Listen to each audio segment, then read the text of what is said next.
Assalamualaikum warahmatullahi wabarakatuh. Perkenalkan nama saya Putra dari kelas 03 TPLP 030. Hari ini saya akan menjelaskan tentang tipe dataset pada Python. Nah, sebelum masuk ke contoh yang sudah saya buat di sini, saya ingin menjelaskan tentang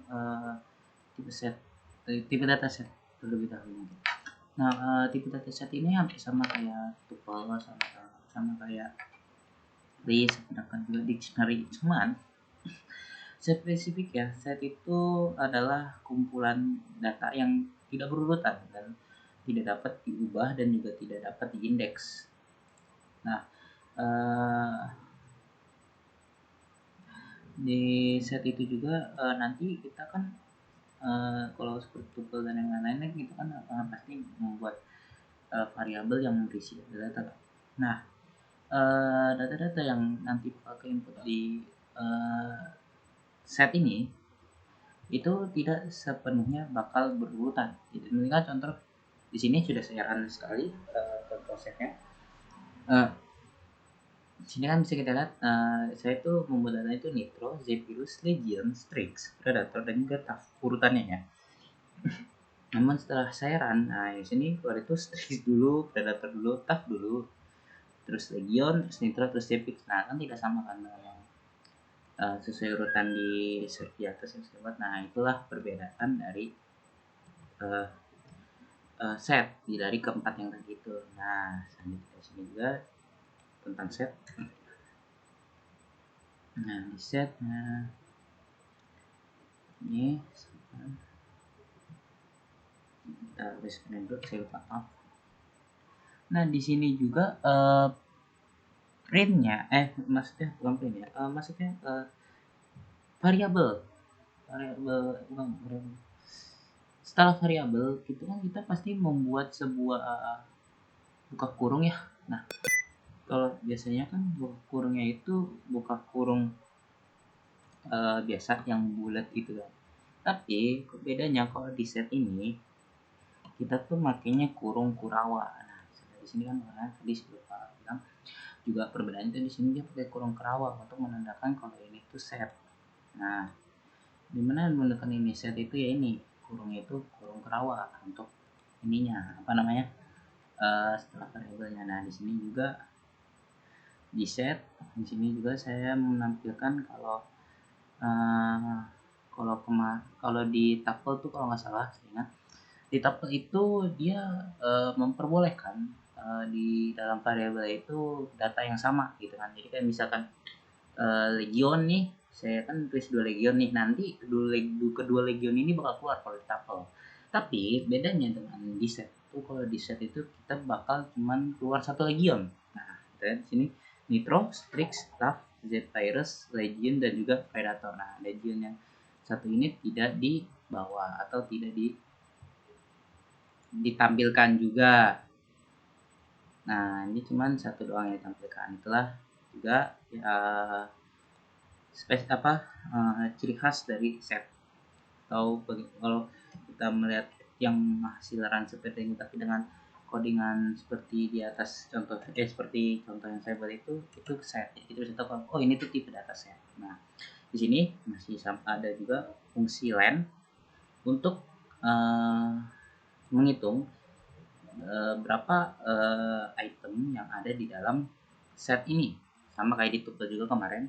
Karena len itu memang fungsinya tuh untuk menghitung berapa banyak item yang ada di sebuah variabel. Nah di sini kan kita lihat variabelnya ada 6 kan, ada 1, 2, 4, 5, 6, berarti benar, berarti itu true, benar ada 6 item yang ada di set ini.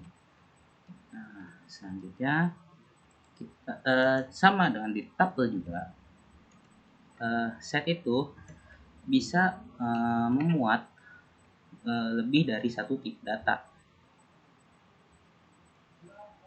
Nah seperti ini kan, set 1 itu tipe datanya semuanya adalah string, dan di set kedua itu tipe datanya adalah integer, yang kedua tipe datanya itu adalah, yang ketiga itu tipe datanya adalah boolean, true false. Nah kita run di sini. Nah kita lihat di sini memang tidak urut karena memang tidak sesuai dengan yang di atas gitu tadi set. Nah, seperti yang kita ingat juga kalau set itu dia tidak dapat memuat tidak akan memuat nama item yang sama. Contohnya true false di sini. True false, false-nya ada 2 dan yang masuk itu cuma false sama true. Karena false kan ada 2. Jadi false itu tetap satu yang tampil, sisanya sudah tampil semua. Mungkin nanti kalau misalnya kita tulis nitro lagi di bagian yang ini juga nitronya tidak diajak, mungkin di sini 6-nya ada 2 juga tidak ditampilkan. Jadi yang ditampilkan itu benar-benar hanya satu. Itulah set. Ini mungkin nanti kalau kita ketemu soalan gitu di perkodingan Python gitu kan, nah ada yang pakai set gitu kan misalkan, tapi setnya tuh pakai set dan kita tuh kayak gampang mengidentifikasinya kalau itu tuh tipe data set gitu, karena ya itu tadi mungkin contoh paling gampangnya adalah tadi pakai kurung kurawa.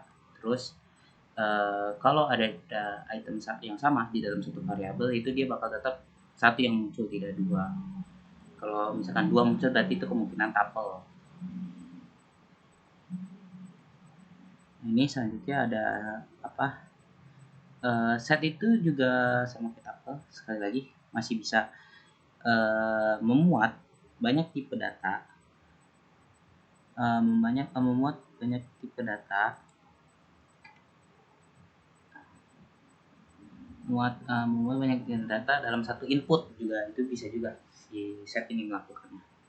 Nah, di sini bisa lihat saya ada string HSR, string boy, ada integer 19 sama integer tipe data integer angka 26 sama boolean true. Nah, di sini ada true keluar, 19 juga keluar, boy keluar, 26 nya keluar, dan HSR pun keluar. Berarti set itu sama ketika juga bisa menginput lebih dari satu tipe data di dalam satu variabel yang sama.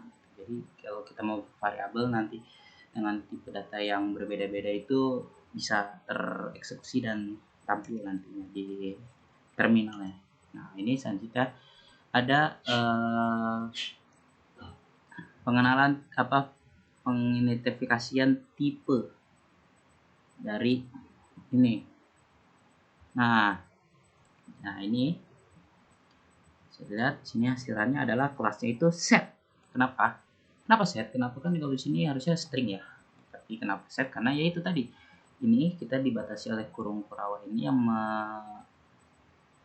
mengidentifikasikan bahwa item-item ini atau data-data ini itu udah menjadi set.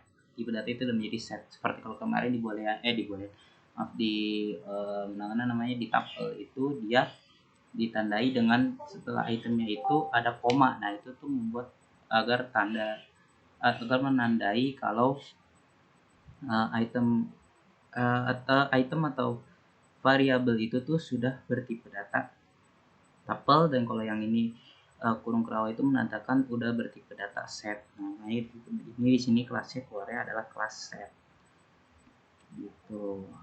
Terakhir di sini ada di set.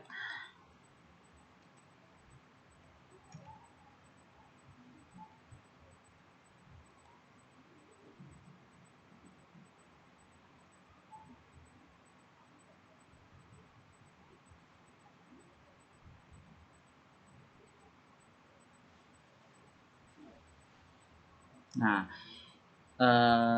mungkin kalau teman-teman juga masih belum biasa juga menggunakan kurung kerawa gitu kan, karena biasanya pakai kurung biasa gitu, bisa juga dengan kita tuh menggunakan fungsi konstruktor set atau set yang menggunakan buka dan tutup kurung biasa, tapi di sini kita harus menggunakan 2.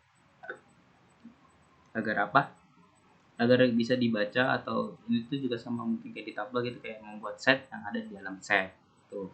Mungkin itu saja yang bisa saya terangkan tentang tipe dataset pada kali ini. Kurang lebihnya mohon maaf. Wassalamualaikum warahmatullahi wabarakatuh.